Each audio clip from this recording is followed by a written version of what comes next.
श्री राधा कृष्णाय नमो नमः। सर्वप्रथम मैं भगवान श्री राधा कृष्ण के श्री चरण कमलों की वंदना करता हूँ। आप सभी भक्त श्रोताजनों को भी सादर नमस्कार करता हूँ। श्रीपाद प्रबोधानंद सरस्वती जी द्वारा रचित ग्रंथ श्री श्री राधा रस सुधा निधि से अब तक हम 2 अध्याय का श्रवण कर चुके हैं। आज हम तीसरे अध्याय का श्रवण करेंगे, जिसमें श्री राधा रानी को श्री कृष्ण की संजीवनी देवी होने की संज्ञा दी गई है। अति ही सुंदर है इसका वर्णन, जो इस प्रकार से है।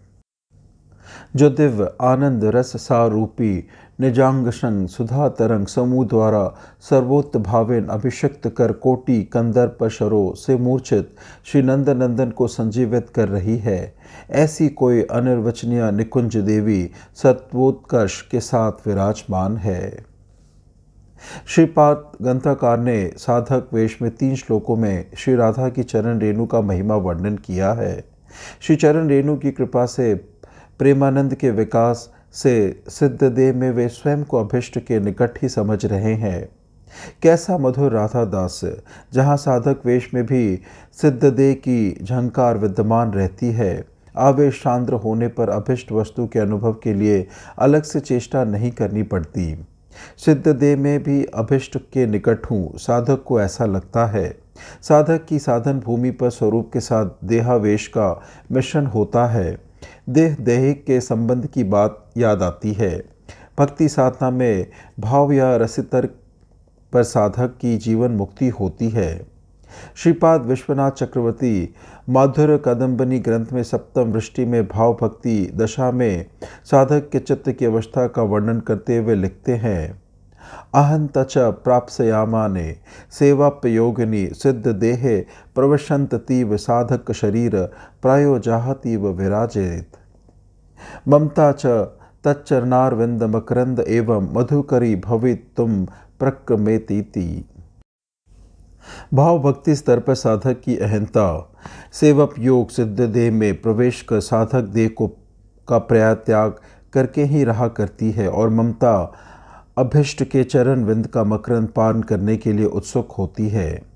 प्रेम स्तर पर प्रगाढ़ स्वरूप का आवेश सदा विद्यमान रहता है। लीलादि की धारा खंडित नहीं होती। राधा दासिया महाभाव की कक्षा में है, अतएव इनका आवेश सांद्रतम है।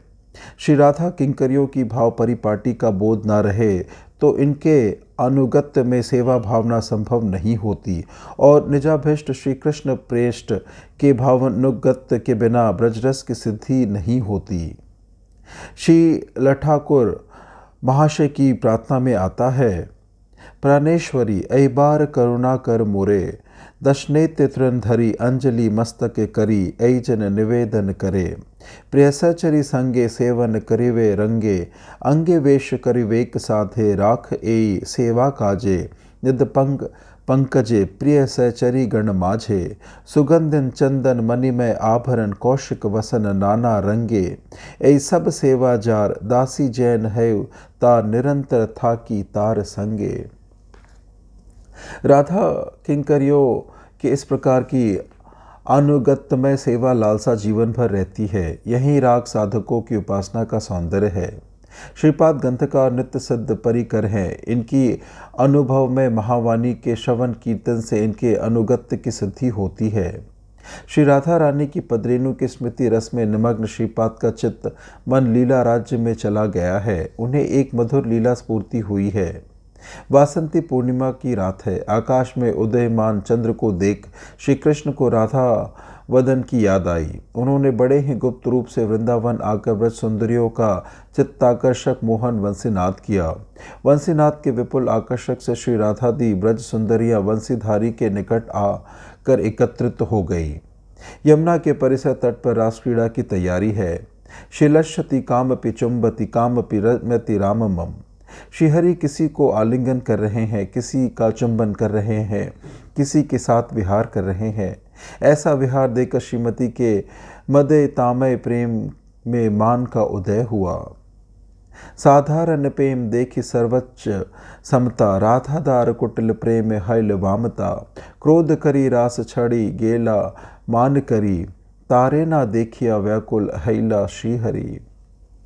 श्याम सुंदर श्री राधा के अंतर्धान पर रास मंडली को शून्य देख सतकोटि व्रजबालों का सानिध्य त्याग कर उन्हें खोजने चल पड़े। यद्यपि इच्छा करने से सतकोटि व्रजगोपियों के साथ अनायास ही मिलन हो सकता है, तथापि अप्रकृत नवीन मदन श्याम सुंदर कोटि काम शरों में जर्जरित होकर श्री राधा के विरह में हा राधे कहते हुए मूर्छित हो गए। वृंदावन में प्रकृत मदन नहीं, वृंदावन में प्राकृत कुछ भी नहीं। अतएव यहाँ कोटि मदन शरों का अर्थ इस प्रकार है कि सच्चिदानंद स्वयं भगवान श्री कृष्ण के आत्माराम या आप्त काम होते हुए भी भक्त की प्रेम सेवा ग्रहण करने के लिए उनकी व्याकुलतापूर्ण लालसा नित्य ही जागरूक है। भक्तों के प्रेम की जाति और मात्रा के अनुसार श्री कृष्ण की सेवा ग्रहण करने की वासना में भी तारतम्य रहता है। मधुर रस नायिका व्रत सुंदरियों में महाभाव की वृत्ति प्रचुर मात्रा में विद्वान होने पर भी राधा रानी महाभाव की सारांश उद्रेकमयी है। उनमें अनन्य साधारण मादनाख्य महाभाव विरजित है। यह अन्य किसी गोप सुंदरी में नहीं। श्री राधा का मादनाख्य भाव श्री कृष्ण के अंतस में मादन रस की सेवा ग्रहण करने के लिए जो व्याकुलतापूर्ण वासना जागृत करता है, वह अनन्याय व्रत सुंदरियों के साहचर्य में कभी भी पूरी नहीं हो सकती। इसलिए वे श्री राधा को ना पाए तब भी अनन्याय व्रत सुंदरियों के निकट नहीं जाते। उस मादन रस की सेवा ग्रहण करने की वासना तृष्णा के अधिक से ही है कि उनकी मूर्छा, और इसी को कोटि कंदर्पश कहा गया है। इधर श्रीमती अभिमान से भरी श्री कृष्ण को त्यागकर वृंदावन में प्रवेश करते ही वन की वासंती शोभा से श्याम सुंदर के उद्दीपन से अधीर हो उठी। श्रीपाद किंकरी रूप में श्रीमती के पास रहकर उनकी परिचर्या में लगे हैं। ईश्वर की विरह कातर व्यस्तता देखकर किंकरी श्याम की खोज में चली गई और धीर समीर घाट पर मूर्छित नागर को देखकर पुनः श्रीमती के पास आकर सहसा श्याम सुंदर की मूर्छा की बात ना बताकर श्याम सुंदर की विरह कातर व्यवस्था का वर्णन कर उनके निकट जाने के लिए जल्दी मचाने लगी। गीत गोविंदम में कहा गया है, हे राधे, हे श्री राधे, देख आई हूँ तुम्हारी विरह व्यथा में वनमाली अतिशय कातर है। दक्षिण के मलय पवन एवं वासंती कुसुमों के परिमल ने उनकी विरह व्यथा को अधिक से अधिक बढ़ा दिया है।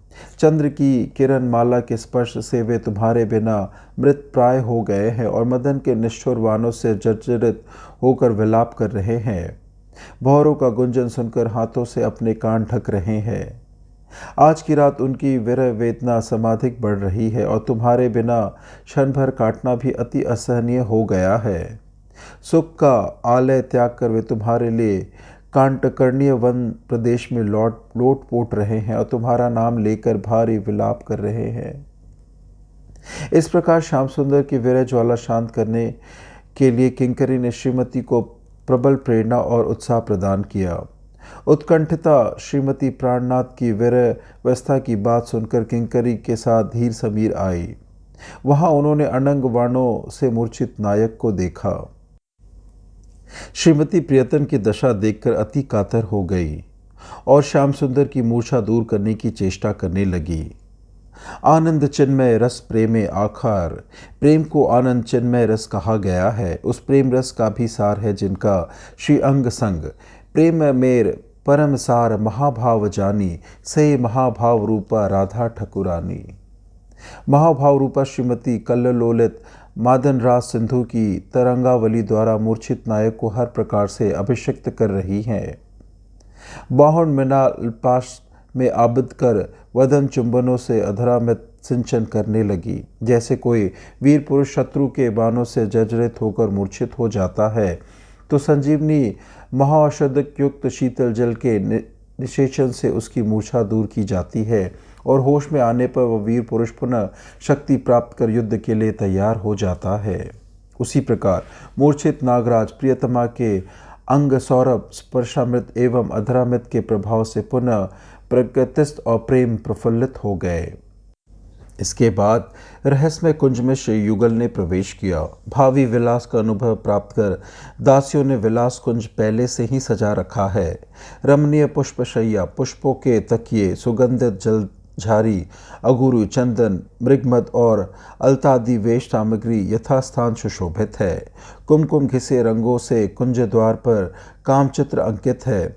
चित्र उद्दीपक है। कुंज के भीतर श्री श्री राधा माधव का पूर्व राग वाला चित्र मालाओं से सुसज्जित है। कुंज में श्रीमती की कैसी शोभा। निकुंज देवी के रूप में श्रीमती को अनुभव कर रहे हैं श्याम सुंदर।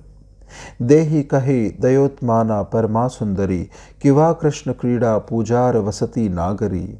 लीला माधुरी देखकर स्वरूप विष्ट श्रीपाद निकुंज देवी की जय जयकार कर रहे हैं।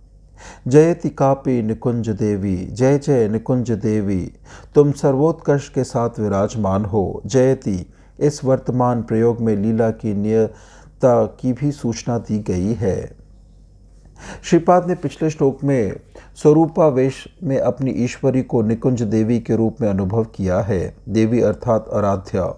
कुंज में सखी मंजरियों की आराधना की अपेक्षा रसिकेंद्र की आराधना की ही समधिक चमत्कृति, तभी रसिक शेखर की आराध्य है देवी।